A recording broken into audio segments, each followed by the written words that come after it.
Hi, I'm Ryan Szymanski, curator for Battleship New Jersey Museum and Memorial. And today we've got another video about our battle flags because we've just learned some new information about it. I want to walk you through that process here. Battle flags are ship specific. They tend to be made on board the ship that flies them, specifically about that ship. And depending on the ship, it might be as simple as USS Kidd, the destroyer, flying a skull and crossbones flag as an homage to Captain Kidd the pirate, even though she wasn't named after that particular kid. Or it might be something made up very similar to this that has a significance to that specific ship. Sometimes they're on the smaller side, like this one, which is about 9 feet long, and sometimes they're absolutely massive. The Wet'suit flag, of course, is like 3 times this size.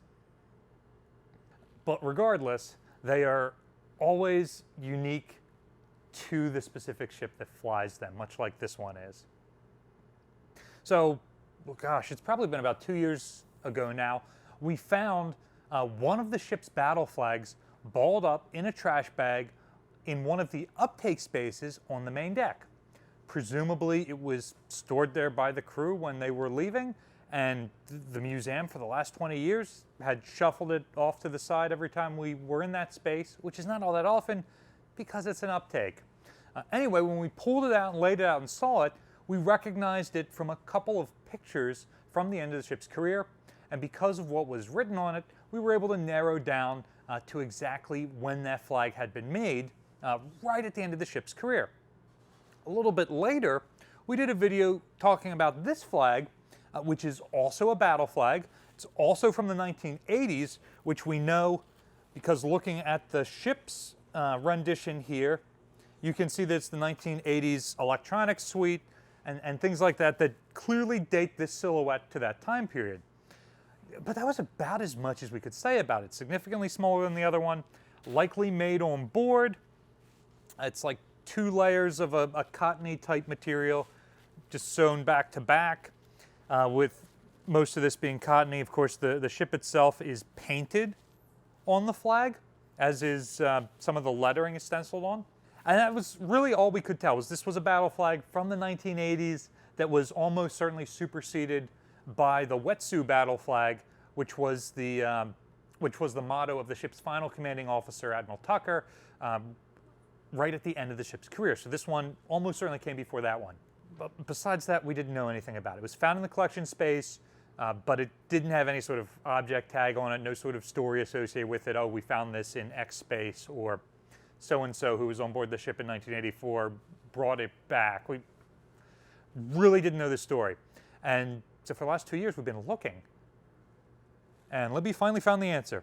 So we've been putting some stuff together for an upcoming exhibit on the battleship's participation in the Lebanese Civil War, which is a really important event for the battleship because it's the longest deployment of the ship. She was underway for 11 months, 311 days, which is a much longer deployment than just about any other ship since World War II. Anyway, one of the artifacts that we pulled for that exhibit is this thing right here. It's a Familygram. These tend to be created in the ship's office. Ostensibly, it is a letter from the ship's commanding officer, and they are distributed to the crew to mail home. And this particular one is the Christmas edition, so it was produced so it would have enough time to be mailed home before Christmas. And rather than having all of the sailors write their own letters and then having to go through and check and be like, no, that's classified, strike that, the ship's office would produce this that talks about what the ship is doing.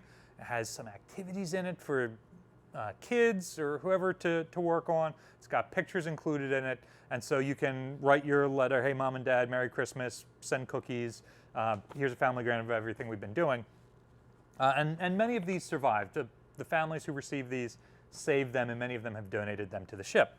So anyway, in the process of going through this Familygram, which talks about the ship's indefinite extension, this is December of 1983. She's going to end up not getting home until May of 1984, and she's already been at sea since June of 1983 on what was ostensibly a shakedown cruise in the Western Pacific, and now she's off in the Mediterranean. Lots of pictures, lots of stuff talking about what was going on. It's even got a coloring book for the last couple of pages here. And all this produced on the ship. But on the last page of writing, there's a little thing here from Captain Milligan, who is the ship's commanding officer. In conclusion, please notice that my signature is over a rendering of our recently selected ship's flag, designed and drawn by dispersing clerk first class Nemesio P. Hernandez, USN. This flag sums up very succinctly our commitment to you and to our nation to be ready to serve at all times and in any location. The events of the past few months have put this commitment to the test. However, with your loyal support, New Jersey personnel have met and will continue to meet the challenge. During the upcoming holiday season, please join with us in a prayer that peace will soon prevail throughout the world. Until my next Familygram, I remain sincerely, Richard D. Milligan. And on the back of it, almost imperceptible because that coloring book page on the other side kind of blends through this relatively thin paper here, is this drawing right here underneath the text. And so that conclusively tells us that this flag was produced in late 1983 and would have been flown by that crew off of the coast of Lebanon. And we still don't know if it was then flown by the ship from then until the Wet'suit flag, or if it's taken home with somebody and turned into the museum. We don't have all of the answers yet, but we can now confirm the date on this. And like we said, we can tell it was made on board. It makes sense. These guys were stuck on board off the coast for months and months and months, and they weren't giving very many liberty periods out. From September, when she gets to the Mediterranean, until December, there was something like only 2 or 3 port visits during that several-month period, one of which was cut off in less than 24 hours because the ship had to return back to the gun line. So there wasn't a whole lot of time to do stuff off of the ship, but because of the ship's signal flags, they have a sail locker on board, which is just the space with the sewing machines, and all this material to make something like this. And it certainly encompasses the feeling on the ship, the motto of the ship, manned and ready, anytime, any place. They're supposed to be a Pacific Fleet battleship, and here they are on the other side of the world in the Mediterranean. They're supposed to be out for 3 months maybe, and here they are already out there for 6 or 7 months with an indefinite number of months ahead of them, which will end up being another 5 or 6. And, you know, they embrace that, and it shows on this flag. So this is a wonderful artifact of the ship, which has even more meaning now that we can tie it to a specific date and a specific event, and a specific original document that talks about it. So expect to see both the Familygram and the flag on display in that future exhibit, which we're planning on having opened before this fall, and the upcoming Navy 250th anniversary, which is happening in October here on the Delaware River in the Camden, Philadelphia area, which is the 250th anniversary of the founding of the United States Navy. We'll also be celebrating the 250th anniversary of the founding of the Marine Corps, which happened 1 month later, also in Philadelphia.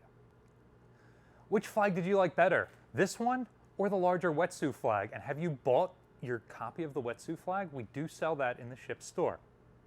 Let us know in the comment section down below. Battleship New Jersey receives operating support from the New Jersey Department of State, also from a number of other businesses and private individuals like yourselves. We really appreciate your support. There's a link in the description below to donate to support the museum. You can also support us by liking, sharing, and subscribing so more people find out about the museum and our channel. Thanks for watching.